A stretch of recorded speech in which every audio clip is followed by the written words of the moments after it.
Humans have sometimes been limited in vision, but never in imagination. As we continue to study the cosmos from the smallest subatomic particle to the exploration of new galaxy clusters, we move closer to understanding the universe and our place in it.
Down to go. Let's go.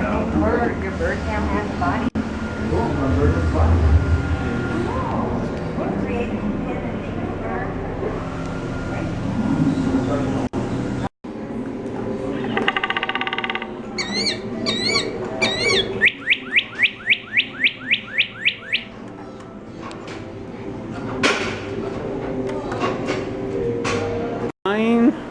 Go up, up, up, up now.